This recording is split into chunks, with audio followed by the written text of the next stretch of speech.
Well, hello, welcome back. It's Toots on Tuesday again, and we are up to number 10. Lesson 10. You're doing so good. Thank you. You really are, Thank Joey. you. I'm really thrilled. Look what you've got. I've been doing my homework. I've done all this lovely blanket stitch around my applique. So did you enjoy that? I did actually. It's got a lovely rhythm to it, the blanket stitch. So you got into the 1, 2, out, yeah, 2, yeah, 1, 2, out. out. Yep. It's lovely. Good, Very good. nice rhythm. And the contrast cream thread that you've used looks lovely. It's got a really nice sheen on it, hasn't it? Yeah. It looks beautiful. It really is lovely. And I'm really thrilled that you didn't stitch your centres down. That's right, because you told me you have a surprise for me. I do. But guess what? What? I have a surprise for you and you. Truly? Yeah, I did something extra. I did a little extra homework, extra credit homework. You ready? Yes. Oh, wow. Wow, Joey. Do you remember last time you talked about maybe doing the opposite? Yes. So I thought I'd go ahead and give it a try. Look at That that. is fabulous. I think you're all going to agree that looks stunning. That's doesn't really it? nice. I actually like it better than this. Oh, you wait. Oh, okay. Wait till the end of this lesson because you may change your mind a little bit. But, you know, that is wonderful that you took that on board because I did suggest in the last lesson that you could use this outer piece without these. Without those. As you applique, and you took that on board. Yeah, so it's in contrast. So Yeah. using these lovely templates, which are available on our website. They are. They All are. of the W's. Yes. pqw.com.au. International shipping. Hop on there and have a look, and there's plenty of other templates as well. Yeah, and that's what, when I design these templates up, I want them to be usable for lots of different things. So, you know, we use them to quilt with, as you see here. Now we've used them for applique. But you know what? It's a real shame we didn't do this before we did this because I had all these lovely little pieces here, but I saved them because I thought maybe we could use them in a border or something like that. A border? A border. You sounded like a real quilter. I know. I thought you would have thought a border was somebody that you rent a room out to. Or the thing you couldn't get across during COVID. Exactly. But you're talking about borders on quilts. That's meaning you're really heading to be a great quilter, so good on you. All right, so that's my homework done. What's the next step? Well, let's have a look at the back. The back of this one or this one? Doesn't matter. I've got my little, I'll hold these, so let's have a look at the back of that. So that is, you've still got a few threads there that you've got to Let's just snip that off. Snip off. But, you know, it's really nice. And what I wanted to show everybody the back of, we just used a straight stitch here to quilt with. Mm-hmm. And we had the monopoly clear thread in the bobbin when you did that. And when we did the blanket stitch or the buttonhole stitch, you still had the monopoly in. Did the same thing. Yes. Yeah, you can see a little bit of a zigzag, but I think it adds to... It's certainly not detracting anything from the beauty of that. And what about the back of this one? Well, it's the same. It looks the same. They look the same. And by the time we finish with the surprise that I'm going to show you today, it will look the same, which is really good. And, like, this is what I think challenges a lot of quilters because, you know, when I learnt and everything I read in books, it was you would never use a clear thread because they were horrible. And you would never applique after you quilt it because that blanket stitch on the back doesn't look good. Yeah. But I'm the person who says, who wrote the rule book? I just like to make things work for me as it's worked here beautifully for you. Well, I think, there shouldn't be any rules because it's all about creativity, isn't it? It is. I mean, obviously there are some hints and tips and great techniques that you can have, but you can be a bit freeform with things, Absolutely. can't you? And I just think, you know, if you've got a few stitches that are just not right around the corners and everything, you don't look at that because the overall effect looks beautiful. And when this all comes together into one big project, I think you'll be very, very proud of what you've done. I think I will too. So you ready for today's lesson? I'm ready for the next step. Well, what we're going to do today to enhance this is I'm going to teach you how to do some bias applique. Oh. Okay, so have you done I any have bias no bias before? against that.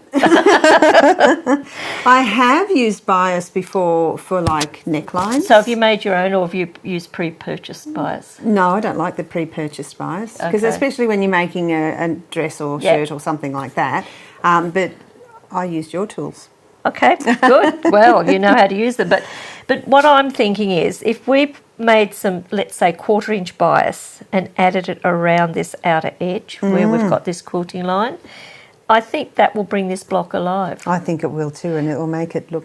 Yeah, because you've got heaviness here with the depth of the print and the colour. So we need to add something here to enhance that. So what colour would you like to think would be right to put around there? Well, I think purple, because you've got your purple here surrounded by the green. Yes. And I think then surrounding the whole thing with the purple would be a really nice... So, like let's just grab a bit and, it's not a bias, but yeah, I think you're right there. I think it will look that nice. would, you could use this colour, but I think it's going to lose the effect. I think by bringing the centre out to the outside, it's going to start to balance it. Exactly. Okay, so you ready to get started? I am. Right. I'm raring to go. So let's move this out of the road. So we've got a piece of your purple fabric here. So let's turn it upside down on the board.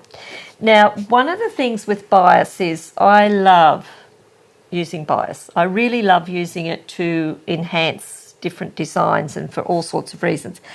But I find when we go around curves, if we have the fabric 1 or 2 threads off the true bias, it will pucker on the inside curve. So I want to show you how to cut it properly.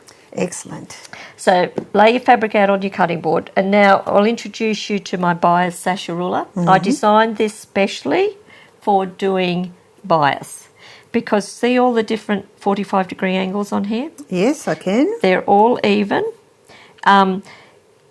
Most other rulers that I've ever found on the market only have one 45-degree angle on them, which is fine because that's what your bias is. It is a 45-degree angle. Like a lot of people fold their fabric over like this and cut. Well, that's how I've done it in the past. Yeah, but if this is not a true square to start with, you won't be on the true bias, which is really, really puts you off. In dressmaking, it probably would sit okay for you because you're not going around those really tight curves. Well, I think sometimes going around sleeves and necks, it can get a little bit off. Weird. You have to do a little bit of tucking and manipulating. Yes. The nip and tuck.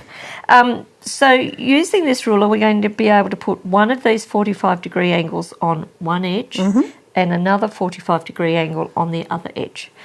So by placing this down here, now can you see that this is running right across here? Yes. And this one's running right across there. Okay, so now hold your hand on the ruler like we've taught you before and use the little mini cutter and cut your first cut.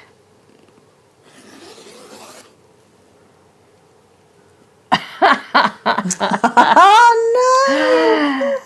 She just lost a point. A star? Did I lose a star? You did. Oh, you no. did. That's the what though, Pauline? It's the biggest no-no ever to leave well, that yes, open. I know, and you've told me the reason why it's very sharp and it's very dangerous. But I actually have a bonus star that I can use. Where'd you get that from? I didn't give you a bonus. I got it from Annette, who came to see me at the Newcastle Craft Alive show. She said she would send me a star in case I ever lost one. Thanks, Annette. Oh, Annette, I can't take that one off her. Oh, anyway, you said I wasn't getting any more stars, so no, I'll have to give you a chocolate later. Sweeten me up, huh? So now, Joey, what I want you to do, we are going to use one of the sashes that I designed many, many years ago. And this is the reason why I wanted to design these tools, because I wanted to be able to make bias any size. I want to be able to do sashings any size, which we'll get more into later on. But for this project, I think we should use the 1/4 inch sasha. So what we do when we use the sasha tool, as I said, this one's a 1/4 inch, we need to cut the fabric double the measurement. So 1/2 an inch. That's it. Good girl. Good Maths. girl. So we would place this ruler on here with the diagonal, this line running straight on this edge. But see how we're not getting close to one of the diagonal lines here? So what I do when I'm cutting my bias, I take this edge here up to this edge, folding along the bias edge. That's it. Like this? Yes, maybe pull it back down here a little further. Right, now if this was a bigger piece of fabric, I'd take the fold up to here again. How? No, just take the fold up to here. That's it. Like that. That's it. Now you've got a very, very short cut. Okay, so doing that, now what we can do is see how we can put any one of these 45-degree angles on our straight edge. I do see that. Okay, so... And there's a 1/2 inch line right there. Yes, that's exactly it. So I can get that on that Yes. straight edge. That's it. And this just makes, for any of you out there watching, this makes cutting bias so easy. Now, that's something I would not do. You wouldn't flip that up like that? I wouldn't touch the uncut fabric. I always lift the ruler up. Because you might actually... You're going to disturb that straight edge that you've already misalign got. that. Okay, let's do another one. Let me do it this time. Get it all... Okay. She's getting very independent, isn't she? I'll have her making all my quilts soon. Okay, that's excellent. Oh, lovely. And see how that edge is staying nice for you now? It is. So you could just keep going along there Well, and I'm cutting. going to do one more because Where's your diagonal line laying? That's it. That's better. Always have one of these 45-degree angles always on your straight edge, because it's so easy just to be off a little bit. Good girl. Well, there we go. All right, well, let's now make a strip of bias. So we'll move that, if we close up to our ironing mat. Now, what I want you to do is fold each end in just till they meet, and hold that and then press that first 1/2 inch. And it's a little bit fiddly to do that at this stage. Is it okay to fold it in half and get a middle point? You can, but it's not necessary. I just like to be a little bit, accurate. But that little end bit that you're folding in, that 1/2 inch, it won't be accurate no matter what you do because it's such a fine piece. And That'll be a little bit of waste. Should I do iron it? Yes, now it's time to put the iron onto it. Can I just interrupt here? That's why when I fold this over, I'm going to fold it over on top itself a little bit. Okay. Okay? Remember, that will be a little bit of waste. So it's not... Yeah. Not necessary. So if you were cutting your strips to a specific length, you'd have to allow for that little bit of waste. Now hold the sasha tool in your hand. Hold this, but turn it so that the folded edge is facing down onto our ironing surface. Go up from the bottom and back down. The sashing, the bias that I made previously for dressmaking was much bigger than this. Much wider. This is tiny. Yes. Now, if you grab one of your little fork pins, and what we're going to do is use the fork pin because it's a twin pin. Just pop it down so everybody can see that pin. So you can see now how it's got this little lip here. That's for you to pick up. But this double prong pin is going to catch each side of that bias and make it so that you've got equal tension on both sides of that bias when you pin it, which is really important. I think you've dug down too far into the board, so slide it along. I'm just trying to, because it's so tiny. There it is. That's it. Or you're still going too deep? Must be still going too deep, Pauline. You might need to show me this. Okay, well, let's turn this around a little bit. And I would give yourself a little bit more clearance. Oh, that's probably where I'm going wrong. I'm Hold trying to here. So I'm holding the sasha tool. There you go.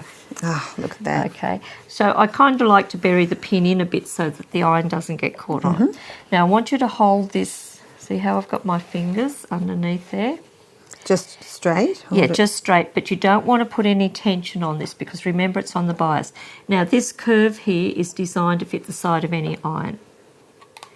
And then you're just going to push, and there becomes your perfect bias. Oh my. Now stop, run, don't lift the iron, run the iron back because you need to get plenty of heat into that strip to hold the fold. Okay, now pop your pin out. That is perfect, Joey. It's lovely. That just folded it as it went. It just was so... It did. Oh, that's stiff, isn't it? It's very and let's stiff. have a look at the other side. Oh, it's Absolutely perfect. You can't even see. spot on. So you know what I mean now about that little beginning? Yes, you've got to get that. It's too hard to get it even. Now we're going to Have to accept that pop the pin in again. So I really suggest after about every 12 inches of ironing you stop and you reposition the pin, because sometimes you might be cutting really, really, really long pieces of bias. Okay, now remember, hold your fabric. If you don't hold the fabric's going to go everywhere and the tool will never be able to keep up with you. Look at that. Absolutely perfect. Look at that. There Magic you go. little tool. So you just keep making as many strips as you think you need to come all the way around here. Okay, so I will keep going. Right, that'll be your homework. But let's show you how we put this on. So now we're going to take these off. Let's use the Roxanne glue. Love the Roxanne glue. As you know, we can use this for all sorts of things. Now I'd like you to put little dots of glue on that line all the way around. How far apart do you think? Oh, 1/4 inch. Yep. Okay. Yep. Plenty. 1/4 inch. This is what quilters need to do. Get used to inches. Exactly. Not centimetres. Because I've got a little bit of fluff there. It is because everything that's produced for quilting is in imperial measurements, not metric. Yeah, this is a thing that I've had to get used to. But now... Well, I didn't have to because I come from that era. Well, I didn't. I actually... Sky. The metric system came in the year of my birth, I believe. Okay. Oh, I just gave something away. We know how old she is now. I'll have to look that up. I hope I'm right. I'm pretty sure that was what my parents always told me. Okay. Right. 1912. Oh, Shane. That is that's not naughty. something a husband should say to his wife.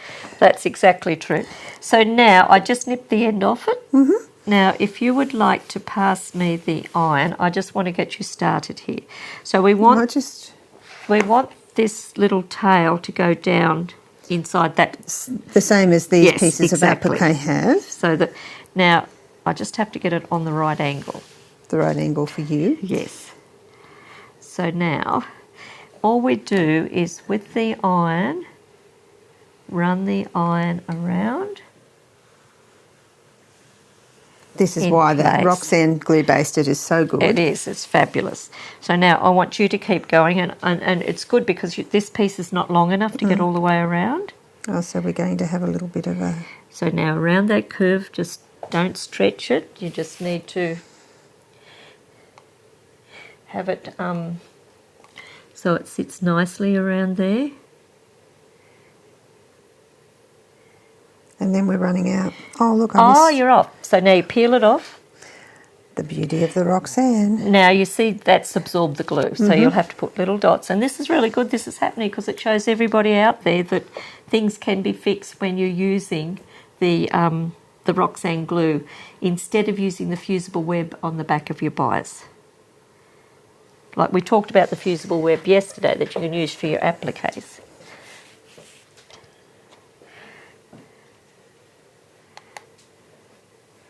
That's it. So we're trying not to stretch. Yep. And you know, it's the same as everything. I think when you started stitching in the last lesson, you were going quite slow, and then I probably presume you started to speed up as you got more confidence. Absolutely. The same with your bias. Okay, stop ironing now because we need to join another piece on. So what we do here, I'll just turn it round so the camera can pick. This is quite a wonderful thing to learn.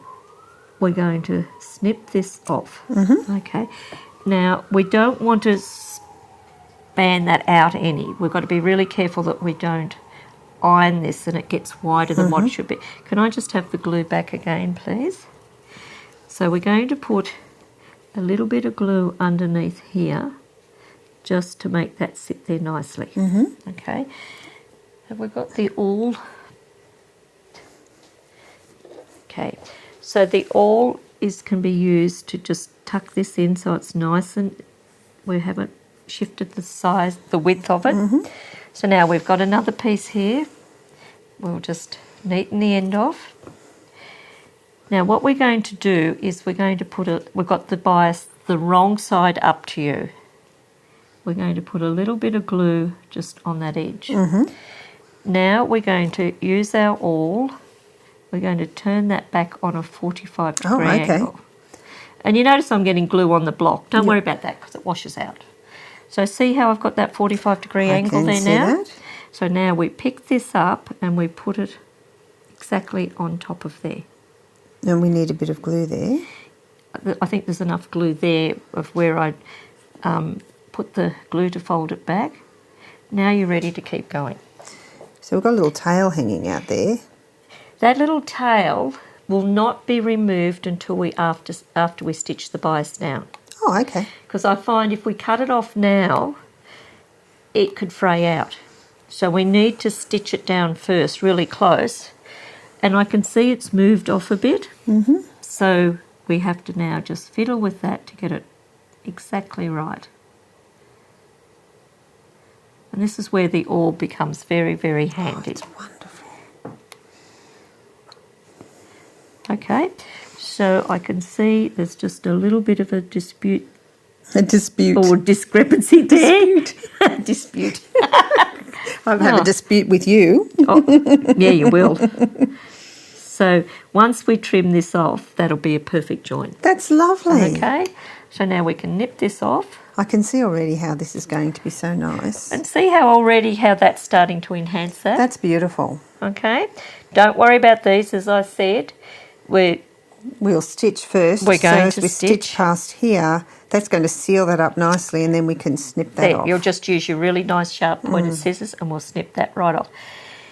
Now, we'll obviously finish doing all of this. Now, to stitch this down, we're going to use mono poly clear thread on the top and the bobbin. Oh, okay. Because remember we had mono poly in the back. We want to keep it in the back.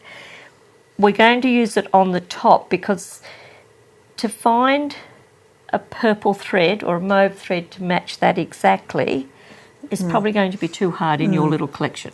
And also there's other shades in here too, so and you've got the gold in there as well. So we're going to use a straight stitch and we're going to stitch on both sides of that bias. Now, you as a sewer, you could even, and a lot of people do question me on this, could you use a twin needle? I could, but I think on the back it looks a bit strange with a twin needle. Yeah, and you as a dressmaker would already know that when you use two needles and two lots of threads, where it crosses over. Because at the top it's got two threads, but on the bobbin it still only has one, so it's joining two threads together with one. It's the same as when you do the sleeve of a T-shirt in stretch material, you use the two needles, but on the back it's not pretty. So. Yeah. So that's why I suggest. So when we go to the machine, I'll be showing you how to move your needle position and what to use as a guide so you can stitch really, really right on the edge of this bias. Okay. And you'll be very clever. And then once we get this stitched down, you know what we're going to do next? No. We're going to trim your blocks. Oh, trim the blocks. We're going to trim the blocks and then we're going to start joining them together in one of our Quilt As You Go techniques. Sounds like a lot of fun. It's going to be. So let's go to the machine and, let's put the rest of your bias down first and then we'll go to the machine and get your stitching underway. Okay, fantastic. Good on you. I'm going to keep going with the bias. Okay. That looks fabulous, Joey. Yep, so all the bias is on and I think it's now... It's time to stitch. To the machine. It is. Let's go set it up. Yay. So at the machine, as I said before, we've got the mono poly thread on the top and the bobbin. Okay. So now let's start with this one where we've got the join, but we won't start here, we'll start around here. We're going to go on the inside edge. So I want you to put this edge of this foot right up against the bias and put the pressure foot down. Would that be the outside edge or the inside We're going to the inside edge. So I have this side on. You have this on and you're having this side of the foot right up against this side of the bias. This side of the bias. Like that? Yep. So you probably need to start back just down at the circle. So I'd say lift the foot up again. Right. So now we need to move the needle over so the needle sits right on the inside edge of the bias. So you want to move your needle to the left. Okay. What do you think? You'll need to put your needle down to be able to check that. I think you're too close. I think you're on the outside edge of the bias. So I think you need to go back one position. Over here. I think that's right. Okay. Okay. So now what you're going to do when you sew, don't watch your needle, watch the inside edge of the foot, because you want that foot hard up against the edge of your bias, All the so way you can do a around. lovely straight stitch right on the edge. So you've got your stitch length on 2.5, that's great. You've got We're your- ready to go. Yep, you're all good. And once again, it's something that will take time to get your eye into learning to watch the side of that foot. But I just find it's the best guide to be able to straight stitch, to stitch straight right on the edge. Now you may need to use your knee lift coming around that curve. Make sure your needle's in the down position. And just little manoeuvre around that curve. It's not staying in the down position. Normally it does. That's great. So that's all it is with stitching this bias down. And then you'll come back and do the other side. Okay. So you're going to be stitching there for a while. You just have to That's your homework. lead me to it. That's your homework. So have you got any questions? You know, when we come back to stitching down this other side, it'll be exactly the same. And when you're going across this little join here, remember after you've stitched across here, you're going to use your fine scissors and cut that back. And then it won't fray because won't it's fray. been stitched. Exactly. Lovely. So I'm going to Okay. leave you to do your homework. Fantastic. And I'll see everybody else at the next lesson. It's going to come up real soon. It is. Another 2 weeks and we'll Yeah. be back again. And make sure you get all your homework done. Because will, remember, I we're going to promise. trim everything back next time. So, Trim your blocks back to all be the same size, so you can get it ready for start joining your blocks. yes, that sounds getting close to actually having a thing. Yeah, a little way off yet because I've got some other surprises for you. Oh, she's full of surprises. So I'm going to say bye now for everybody. I'm going to let Joey go on with her homework. Okay. Be good. Thank you. See you soon. Bye.